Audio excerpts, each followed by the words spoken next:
But yes, the 1st of January hits and the new year, new you messaging starts, which is fine. And you get to an age where you can pretty much ignore that, that whole kind of lose weight and do this. And it's like, oh, go away. But there's a bigger point, which is January is the middle of winter. It's the middle of when we're supposed to be hibernating, hunkering down. And it is not the time for great big new starts and pushing ourselves to try new things. If we think about it logically, we know when the year starts. It starts in the spring. So for everyone listening, just go back to bed.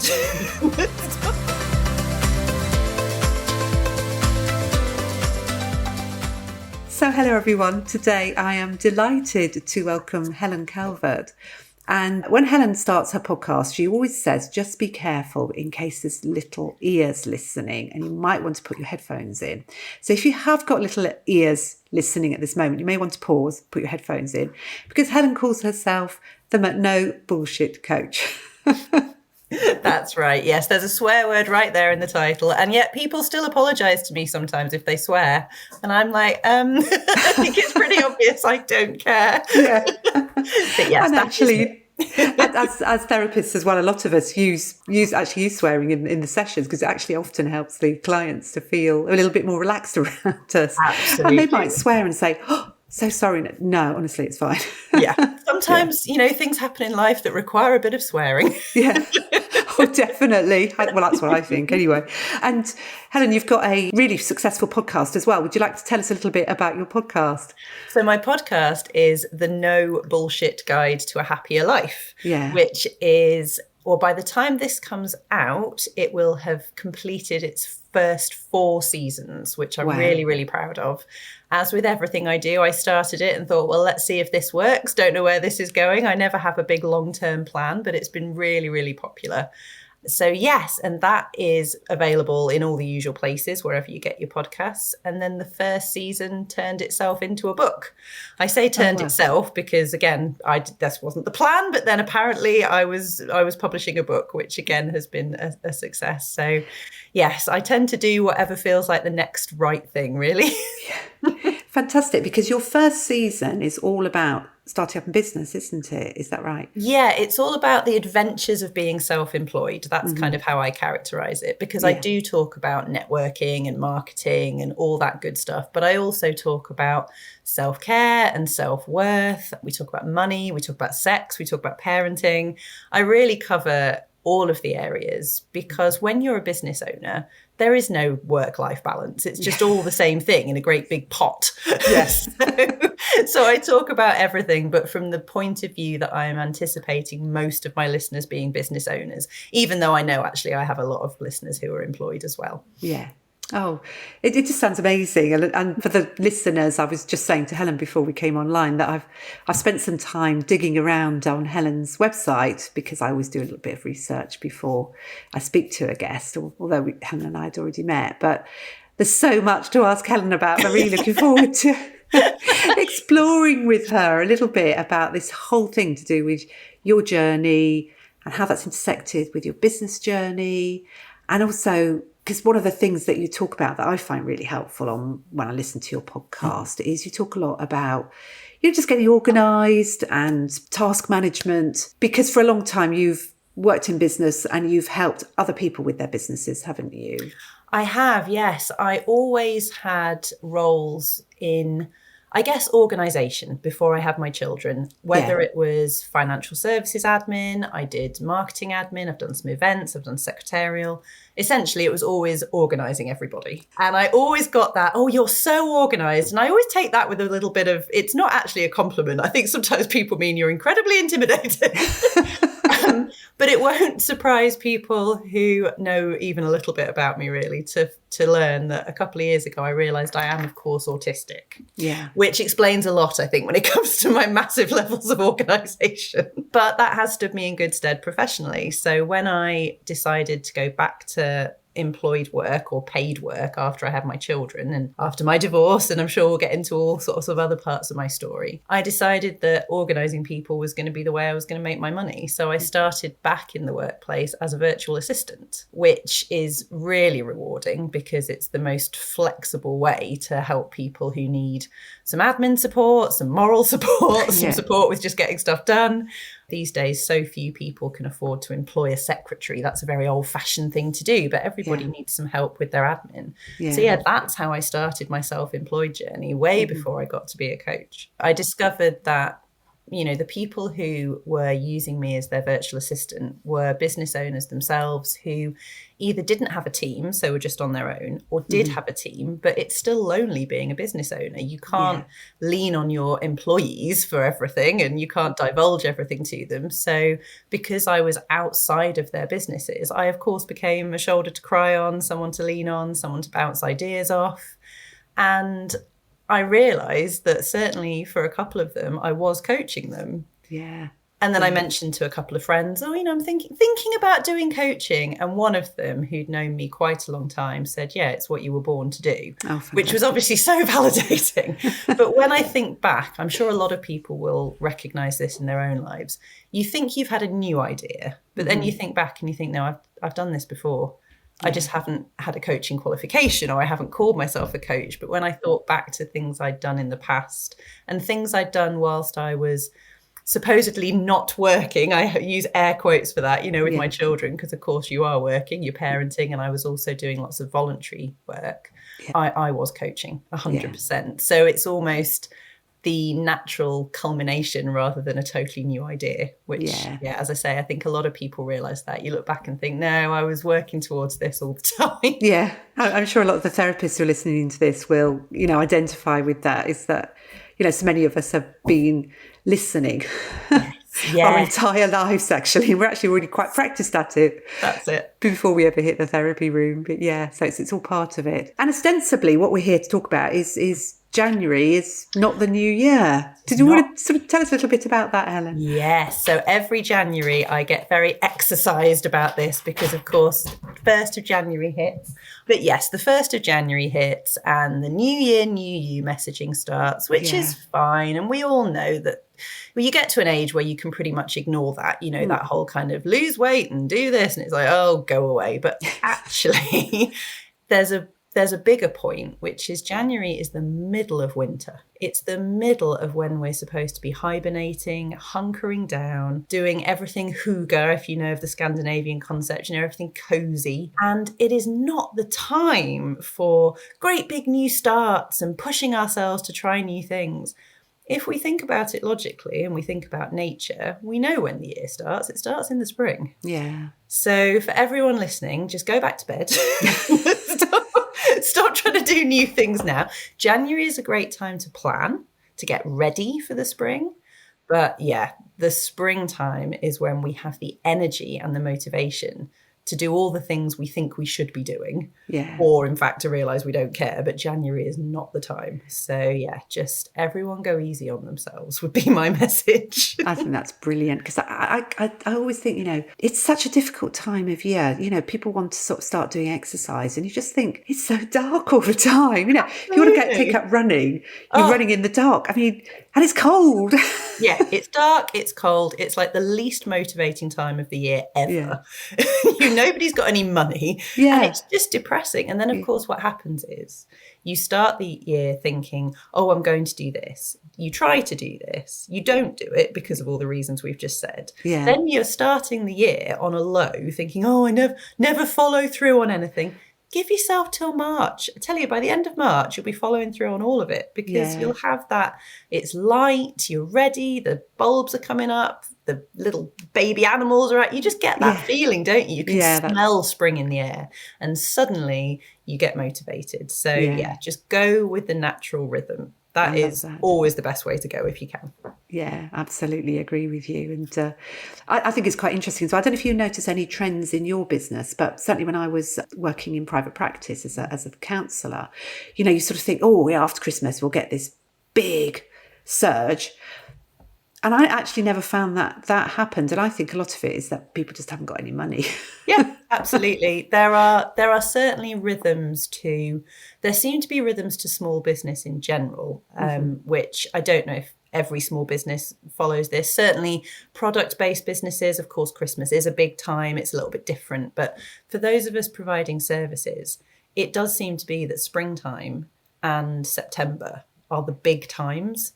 So March, April time, people start coming in, sales start happening, and then that sort of carries through till maybe June time. And then suddenly everyone's after the summer, and then it all comes back in September. And then we get to sort of November time and people are like, next year.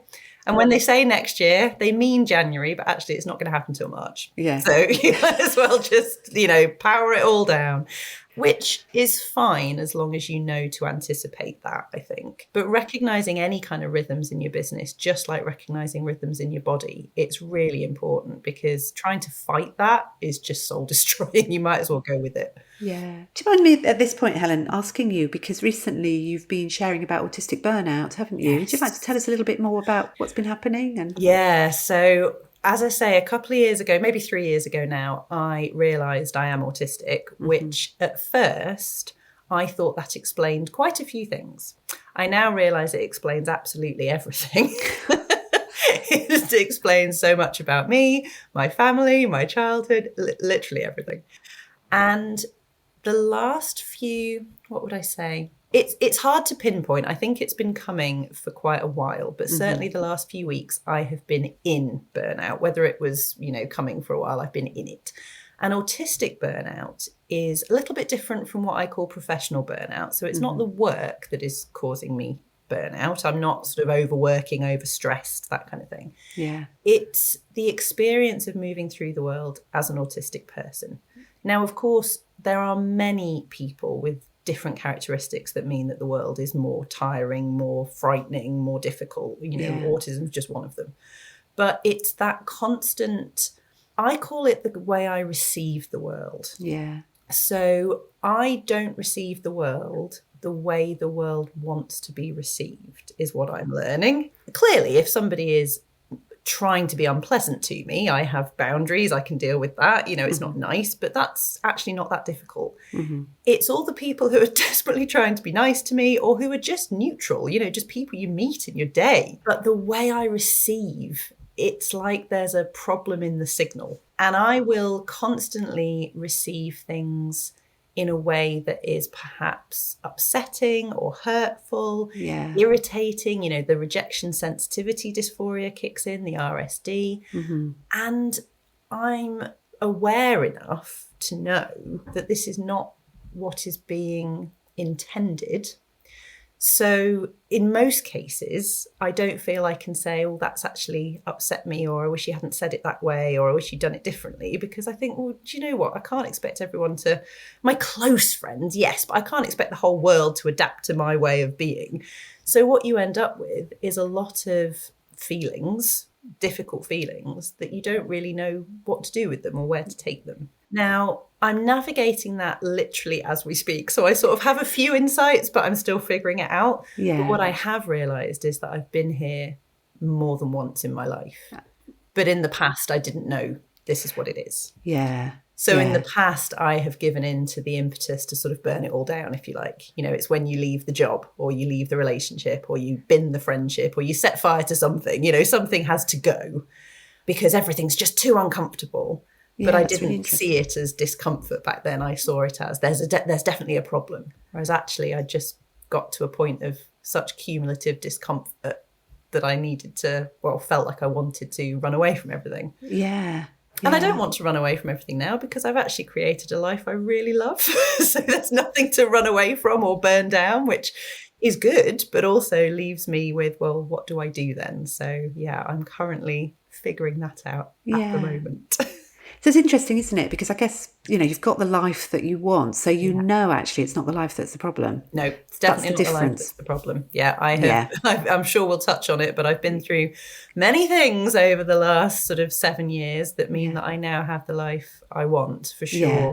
And, I can't... Everyone has things that are problematic. We'd all like a bit more money. We've all got things going on. But, generally speaking, there's no big changes that need to be made in my life. But the way the world is coming at me on a daily basis, and I can see it now, each little interaction, I think, oh, yeah, that's kind of adding to the pot, if you like. I can see things coming in.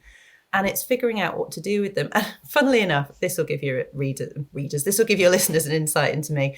I've started burning things. Yes, I am a crazy person. No, I'm not. What I've started doing, Josephine, and I don't know whether this will resonate with any therapists as something that's useful, but I found that it's actually the phrasing people use more than anything else. You know, we ruminate, don't we? We get something stuck in our heads. They said this, or they said it this way, or they said those words. The things that keep going round and round and round and round, I've started writing them down, popping them in an old coffee jar and literally burning them. Fantastic. Which started out as a bit of a kind of, well, just burn it all to the ground sort of feeling. But actually, it's working. It seems to get them out of my head.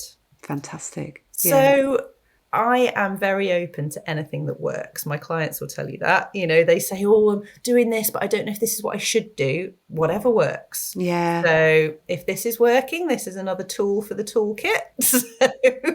But yeah, it's been very interesting and very tiring. But I guess, you know, your listeners will agree that anything we go through as coaches, therapists, people who are here for other people, it just improves our practice ultimately. Yeah, definitely. Once we figured it out. Yeah. Yeah, I'll see where this takes me. And I think that's one of the things that really sort of like attracts me to you is this courage that you've got, you know, to do things your way. And I think it's probably been quite a long journey. But I mean, one of the examples was when I saw you last year at the conference we were both at. You didn't actually go into any of the conference talks or... No, I was... do you know what? It's interesting, isn't it, when you talk about courage, because there's been a few things that I've done in my life that people have thought of as brave. And of course, when people say that, they mean it would be brave for them to do it. Yeah. Because none of us know what's difficult or easy for other people. And I have been brave at times and I have done courageous things, but not always the things people imagine. So my first experience of that was when I had my first baby and I gave birth to him at home. And that was a planned home birth. Yeah. And everyone thought that was terribly brave. And of course, I knew that for me, going into hospital would have been terribly brave. Really? Staying at home was the easy option for me. Yeah. And in the same way, just doing things my way and doing that quite visibly is what feels safe to me. And that kind of feels safer and safer the more I lean into my neurodivergence as well. Yeah. So at that particular conference, I knew that I would get very quickly overwhelmed if I went into the talks. I've been to, you get to a point where you've done it all before and you know how it goes. So I knew what the experience would be. And I thought, why am I really going? I'm going to see people. Yeah. Well, I can see everybody by grabbing myself a little desk in the quiet area, doing a bit of work and networking with whoever comes to see me. And of course, what was lovely, Josephine, which I hadn't anticipated, was that I ended up becoming a little safe space for everybody. They left their coats with me. Can I leave my bag with you? I'm going to come and sit with you because I'm feeling a bit overwhelmed. I've just stepped out, so I'm going to come and be with you. We'll meet back at Helen's desk. It became a little space. It did. Which was amazing. And I didn't expect that. But this is what happens when you just think, do you know what? I'm just going to do it my way. Yeah. And good things usually come out of that. Do you think that you've been able to do that in your business as well, to do things your way? Because that's often, I think we can get stuck into thinking, oh, it's got to be done like this. There's these sort of like the rail tracks and we've got to stick to that within those tracks to be able to do things properly. What's your sort of thoughts about that? Yeah, for sure. I mean, I started out as self-employed because I wanted to do things my way. I still don't feel as though I'm employable. I don't mean that I'm not capable. I'm very capable. But what I used to think of as my mental health and I now think of as my neurodivergence means that employed life is hugely uncomfortable for me. Yeah, I bet. And I'm so much happier being self-employed. Again, people think of it as the brave choice. I think of it as the easy choice. It's easier for me to be self-employed and call the shots and do, as you say, do things my way. And the thing is, there will always be people who will tell you what the rules are and what you should do. Yeah. And sometimes that's great. If you're completely lost and you don't know where to start, then that's brilliant, isn't it? When someone says, here's 10 rules, do this. Well, that's great. Yeah. But what's important is what's working. Of course, we all want to make money. We want to make sales. So what's working? And if something isn't working, well, that's clearly not the rule. But also what's hurting? If you are following some kind of rule set, like post on Instagram every day, or, you know, go networking at these places or whatever it might be, and it's hurting you, it's not the rule for you to follow. It just isn't. And it doesn't really matter who it came from, because if there was one way to do business, then we'd all be doing it and everyone would be a millionaire. So there clearly isn't. And doing it my way has meant that the business is sustainable, because as much as I am experiencing some burnout, I'm not experiencing burnout because of my work. Yeah. What's the thing we hear all the time, which is you must have a funnel, whatever a bloody funnel is. I mean, as far as I know, a funnel is something you use to get liquid from one place into a smaller place. But apparently we're all supposed to have a funnel. Yeah. And that's bullshit for a start. Or it might not be, you know, somebody might have the best funnel in the world, but I feel like the people who are making money out of funnels are the people who are selling them. Yeah. So it's, you know, it's all this stuff, and you kind of think, hang on, walk it right back to basics. Who is it you can help? Where are they? How can you help them? And how can you tell them about that? Let's just make it really simple and then build up from there. But I do see a lot of people either starting out in business or getting to a point in business where they feel like they're floundering a bit. You know, the economy's tricky. You know, we're all having a hard time. And they're vulnerable to people selling them things that are kind of the 1, 2, 3 amazing fix for everything. And so often it isn't. And then you're another few grand down, which is, you know, a bit of a worry. So one of the kind of no bullshit things, or one of the bullshit things that I am against, is the idea that there is any kind of universal fix for anything. Whether it's business, whether it's self-care, whatever it is, I'm interested in what helps you and how you respond to things. I'm really not interested in what's your signature process, Helen. I'm like, no, don't have any of that. Because that suggests we're all the same, and that's definitely not true. Yeah. But I think you're right. The principles really are that simple, aren't they? You know, it's about working out what you do, how you can help people, how you can reach them. This is sort of like taking us into a little bit of a new direction. But I've written this note to myself, which is ask about Helen's attitude to life, where it comes from. Yes, where does it come from? Well, that's a good question for everybody, isn't it? Yeah. We create ourselves, or the world creates us, and then a lot of the work is unraveling where all that came from in the first place, especially the bits we might not want to keep. But that's it, and that's what we do as therapists. So this is the really interesting, lovely thing to hear from you about. So tell me a bit more about that, about the unraveling. So I think for me, it's all hindsight, isn't it? And this is what I will say to you now as a 44-year-old woman. What I would say to you in 10 years' time could be something completely different, because we're always learning. But what hindsight is telling me at the moment is that my 14-year-old self was a joyful, passionate, she had it figured out. She knew what she liked, she knew what she enjoyed, she knew what she wanted out of life. She was a dreamer, she was a romantic, she was enthusiastic, so joyful. And then the world kind of takes over. And expectations take over, and different things happen, and we fall into certain patterns. And I did the whole marriage and kids thing. And then my life turned upside down in 2017, which we can talk about what. But the result of that was that I realised that who I had been trying to be was not me at all. I had been trying to fit in to the mould of wife and mother and daughter and friend and employee and woman and human, and all of these roles that we have unconscious rules for. And I do remember there's a blog post floating around somewhere, I think it's called Who Is She? And I actually did write it down probably about a year before, as I say, my life took a big turn. And I wrote down all the things that those roles meant to me, like what makes a good mother, what makes a good wife, what makes a good friend. And I realised not only did I have the most ridiculously lengthy list of expectations, but a lot of them were completely contradictory. Oh, really? Like, I can't be this and this at the same time, but I'm expecting myself to be.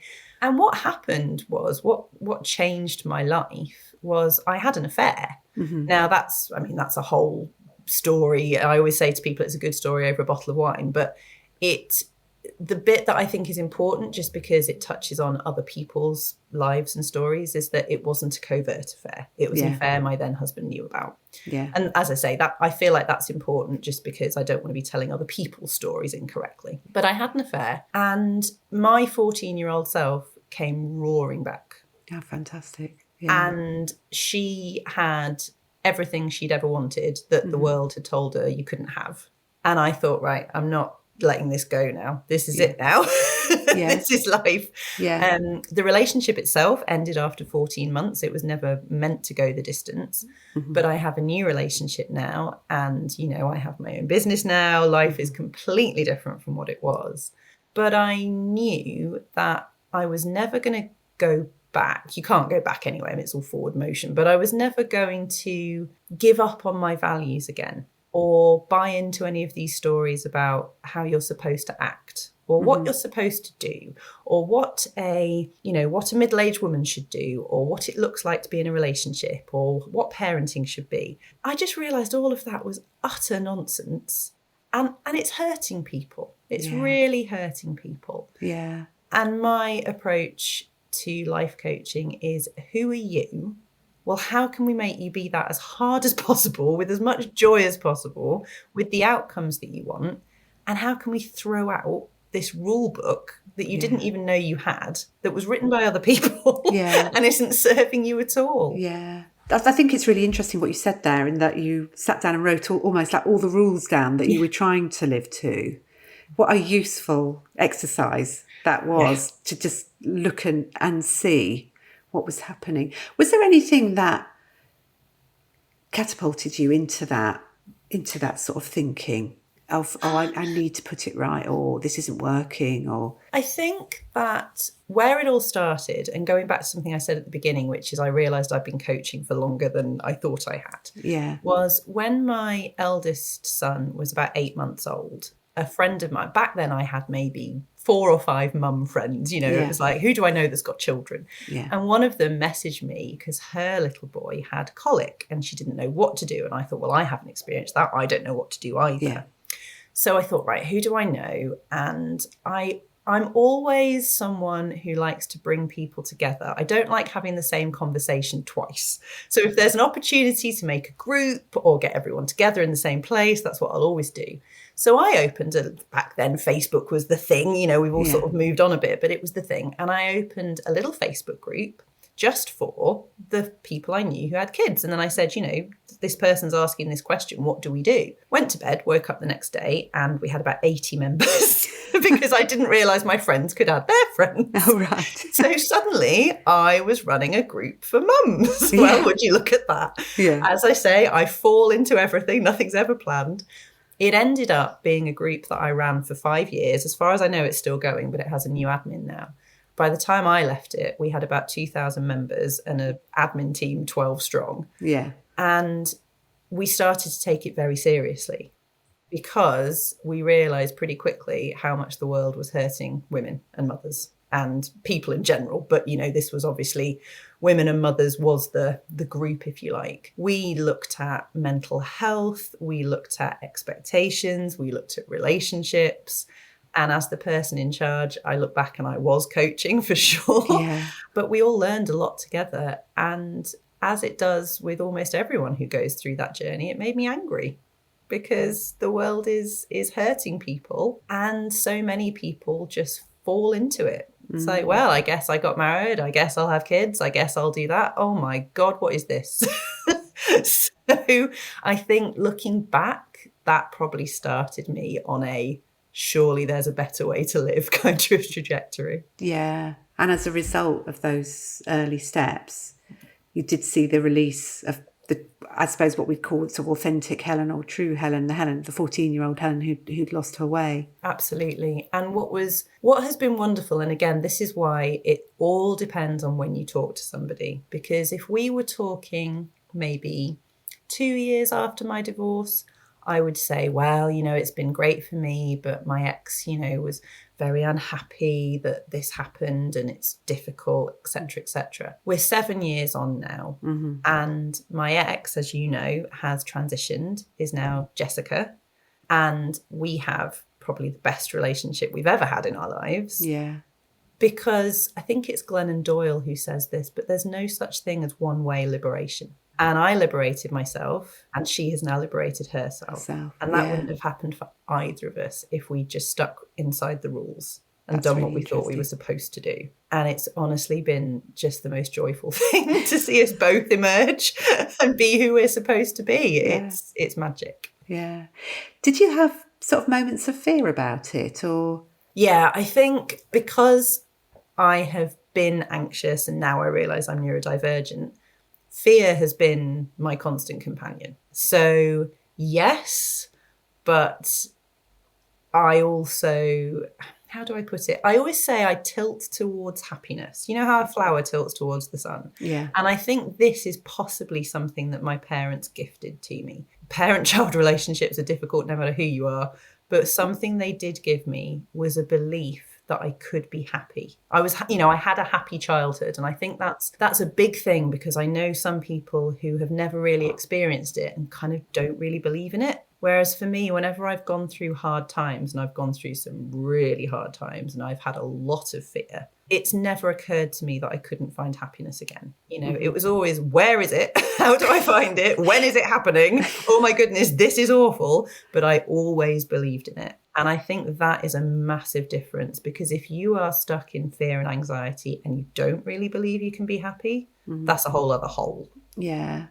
So I think I've been fortunate that was my foundation in life. As I say, I've been given some unhelpful core beliefs as well, but the belief that I can be happy, that's a good one. Yeah. So it's sort of giving you that almost like an optimism that absolutely things can get better and that you can work towards it. Yeah. It's like being happy, or happy is such an odd term, isn't it? But being where I want to be is kind of my default, I guess. And then if it's not right, I'll change it and I'll figure it out and I'll learn along the way. I've always been a huge believer in personal growth because I'm fascinated by how people work. Again, I think that's an autistic trait, because we have to learn how people work because we don't automatically know. Yeah.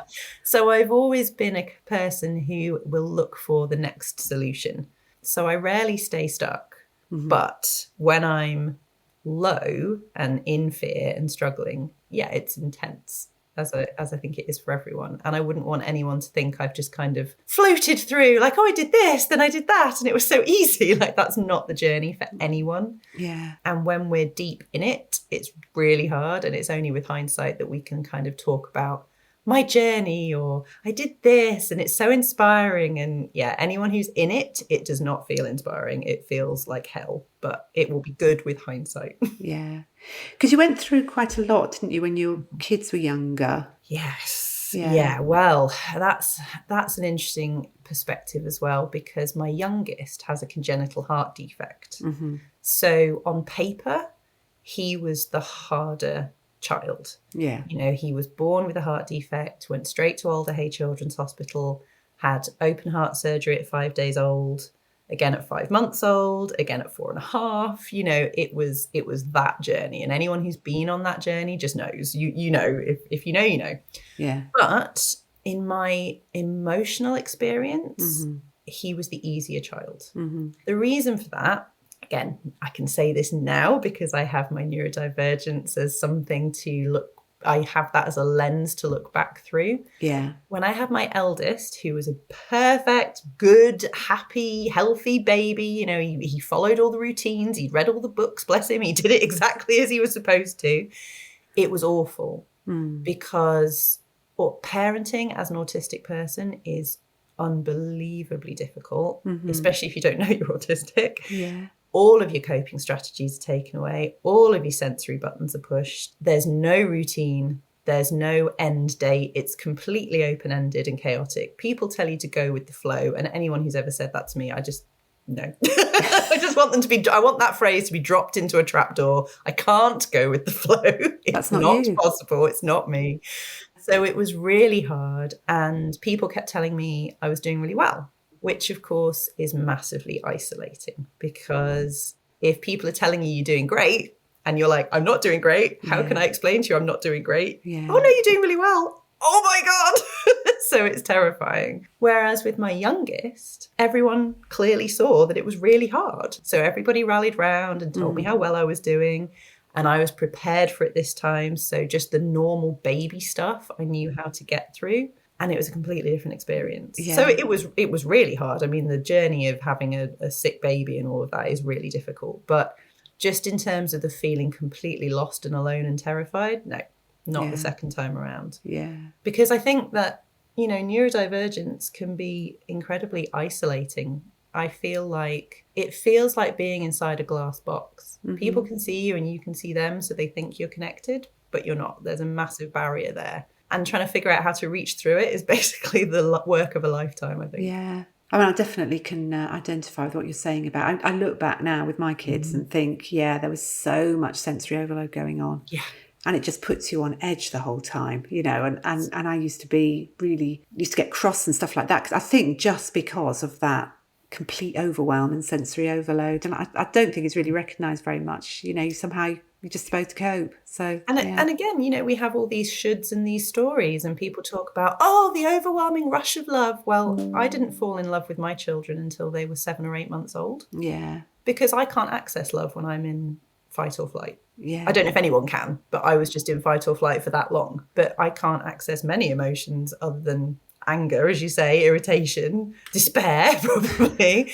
But, you know, it's not possible to access those feelings when you're in that heightened state. But, you know, before we have children, we are unconsciously using all kinds of coping mechanisms, like sleeping all weekend, or not seeing anyone all weekend, or drinking all weekend. I'm not suggesting all of these are healthy, but we're using all these different coping mechanisms, and they get taken away when you have a baby. And then it really, when you become a parent, all of your neurodivergence, mental health, whatever it is, any kind of shit, really, it comes to the fore. It's like it's all going to get revealed because you've got no buffer between you and it. Yeah. I mean, this is a subject that's really close to my heart. I think it just can hit you like a ton of bricks, can't it? Oh, it's just sort of like an express train coming down the road. Absolutely.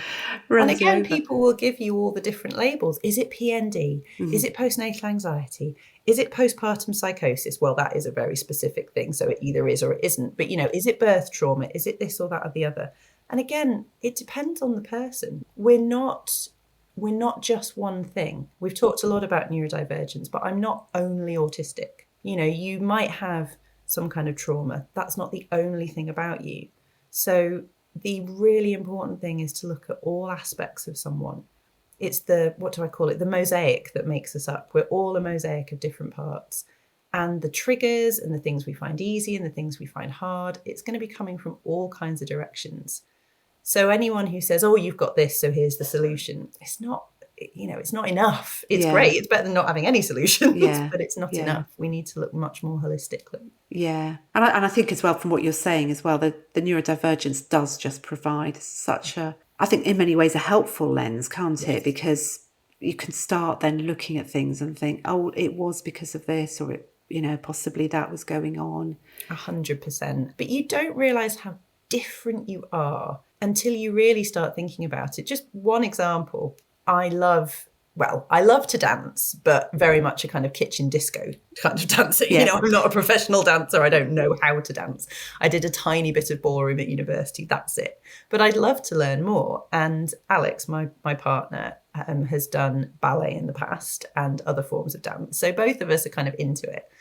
And we tried watching some YouTube videos of, how to do a basic cha-cha or how to do a basic samba or whatever it was. Yeah.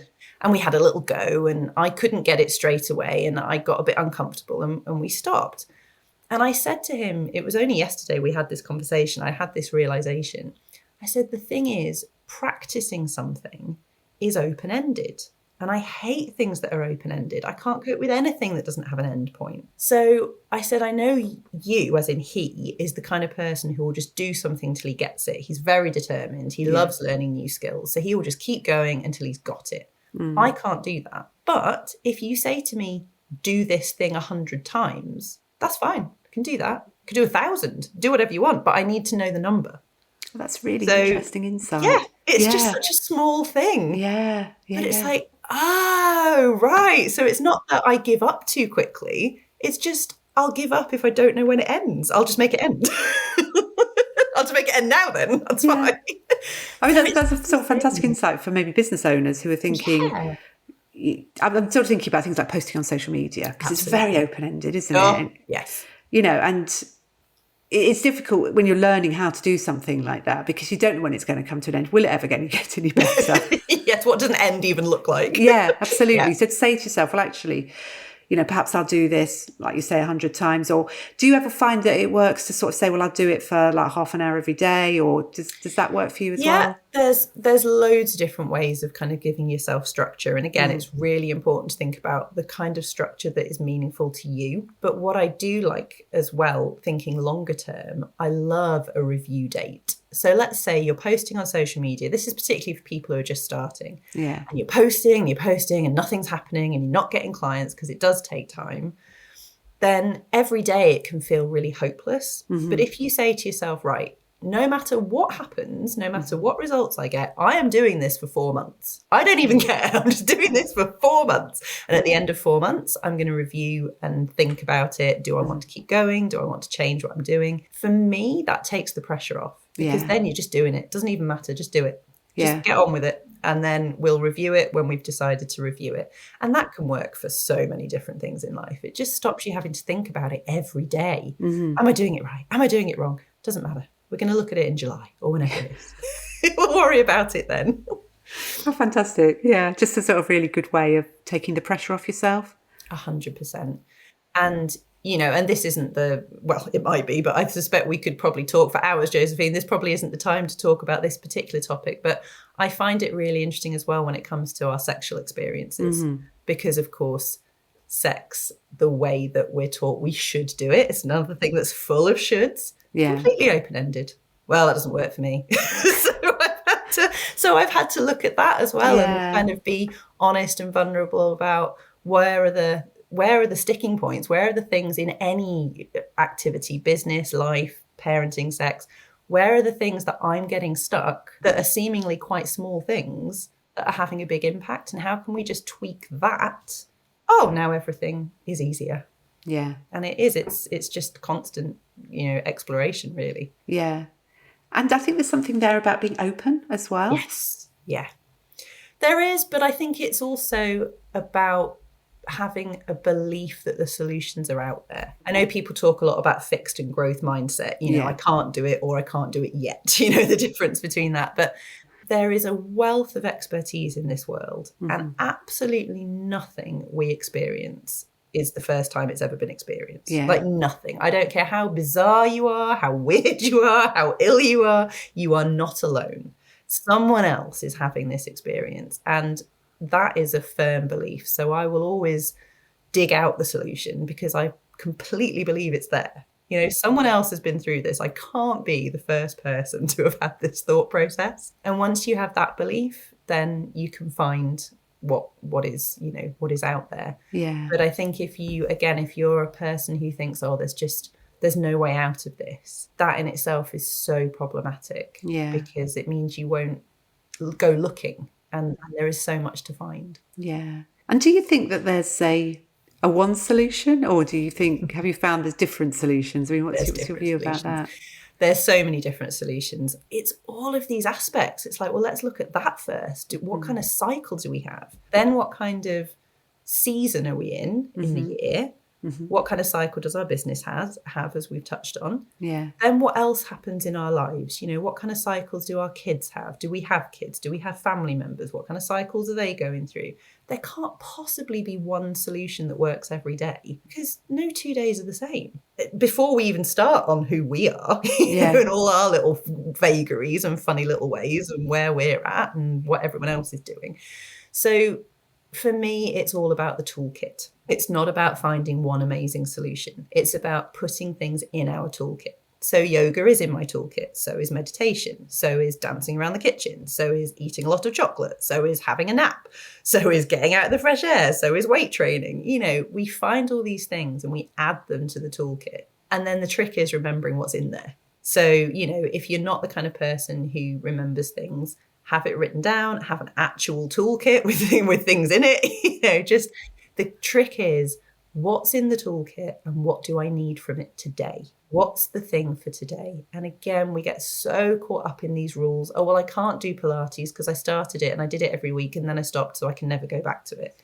It's just a tool. Yeah. No one said you have to do it religiously for the next 20 years. That's insane. Yeah. Use Pilates when Pilates helps. Use something else when something else helps. Because if we go with that, then we'll end up doing the things that really help and that we really enjoy more often. Mm-hmm. And they will become hobbies. But again, we don't have to berate ourselves for missing a week. It's the thing we enjoy. It's supposed to be enjoyable. And the things that don't really help that much and that we don't really enjoy, they'll just be in the back of the toolkit, and there might be a day when they're the right thing. Mm-hmm. And that's fine. Yeah. And this is, your sort of strapline, isn't it? Yes. About tell me what it is, because it's be excessively kind to yourself, mm-hmm. and we can talk about that, and squeeze every last drop of joy out of life. Yeah. So squeezing every drop of joy out of life is fantastic. Mm-hmm. But if for some reason I can't squeeze every drop of joy out of something, I get a little bit, if a holiday or an experience hasn't been brilliant, then maybe I'm a little bit worried. So, again, it's being aware of when things go too far. Yeah. But yeah, trying to just get everything out of it, leave it all on the field. I spent a lot of time when I was younger around elderly people because of volunteer work my mum did and then a job that I had. And I think that gave me a real perspective on, if we're really lucky, if we're lucky enough to live this long, we're probably going to end up in some old folks' home, sat in a big circle in chairs. And I want to be the person with the stories and the memories. I don't want to be the person who's clearly like, how did I get here? I've got way more to do. That really did give me a perspective on life. But then the excessive kindness bit it's about self-care and being kind to ourselves. But I always say excessive because when we think about being kind to ourselves, we usually stint quite a bit. Yeah. So I was kind to myself. I had a half-hour break. That's great. How about we're kind? How about we be as kind to ourselves as we are to all the other people we love? Mm. Just open up your arms and include yourself in your compassion. It's not about being selfish. It's not about throwing anyone else out. Just include yourself. But I always say excessively kind, because if you're not used to that, it will feel excessive. And that means you're doing it right. Yeah. Oh, I love that. How can we be kind to ourselves as business owners, do you think? Yeah, that's a really important topic. I do talk about this on occasion. I've got a being your own best boss talk that I give. And it's about thinking about, well, okay, I am now both the boss and the employee. So how do I want to do both of those things? And so often, because most of us have only ever been the employee, we're like, right, I'm going to try really hard and do my best and use my skills and all that good stuff. That's great. What we also need to think about is, what kind of boss do we want to be? So what are our expectations of ourselves? How do we expect ourselves to behave when we're ill? How many holidays do we expect ourselves to take? Do we expect to only work for money, or are there other rewards we would like? How do we expect ourselves to structure our day? What are our working hours? If we're not careful, we end up being the very worst boss we've ever had, expecting ourselves to work all hours, whether we're ill or not, no holidays, answer every email within 5 minutes. It's like, whoa, who set these expectations? This is the whole reason we're not employed. So I think, again, just being very aware. I'm a big fan of just writing things down and pinning things down on paper. It's almost as though you want to write your own employee handbook for yourself as an employee. Yeah. Be your own HR department and actually figure out, what do I expect of myself? And that's important for us and for our own well-being, and to create sustainable businesses that we're still going to want to be working in, 5-10 years from now. It's also important if we ever end up with a team. Not everyone wants one. But some people will expand to get a team. And again, the very worst bosses are the ones who work all hours God sends, show up when they're ill, and then that's what they expect of everyone else. And it's not fair to expect that of your employees, because they're just employees. Yeah. It's like, treat yourself in a way that means you won't resent your team when you have to treat them nicely. You want to be treating yourself nicely too. Otherwise you'll hate them. You're like, well, I'm the only one that doesn't work in this place. Whose decision was that? So yeah, it has to be some conscious choices, I think, in order to really take good care of ourselves. Yeah. Oh, I love that, Helen. I think that is just such a lovely takeaway, I think, for all of us, is sort of, and I guess it ties in as well with what you were saying about when you wrote down that list of rules about what sort of mum you were and what sort of wife you were and what sort of daughter you were. It's thinking these things through, isn't it? And deciding. It's being very conscious about it. What do we already think? Do we want to think that? What do we want to think that's new, maybe? Yeah. And that's where coaching and therapy can help people, because it's hard to do that stuff alone. Yeah. So it's always helpful to do that with somebody else. Yeah, definitely. So just as we finish, would you like to tell people where they can find you online? Yes. You can find me at happier-life.co.uk. That's my website. You'll find everything there. I am Happier Life Coach on Instagram. I'm Helen Calvert on LinkedIn. And the No-Bullshit Guide to a Happier Life is on all the good podcast platforms. So you should be able to find me somewhere. Yeah, I'm sure. Definitely. And as this is a podcast, I'm sure my podcast listeners will go off and have a look for your podcast. I hope so. Yeah. So Helen, thanks so much for coming along. It's been delightful, and time's whizzed by. It has. But thank you so much for sharing everything, and I really look forward to continuing to follow you and learn more about your philosophy around life. So thank you. My pleasure. Thank you for having me, Josephine. Thanks for listening. Do come and join my Facebook community, Good Enough Counsellors. And for more information about how I can help you develop your private practice, please visit my website, josephinehughes.com. If you found this episode helpful, I'd love it if you could share it with a fellow therapist or leave a review on your podcast app. And in closing, I'd love to remind you that every single step you make gets you closer to your dream. I really believe you can do it.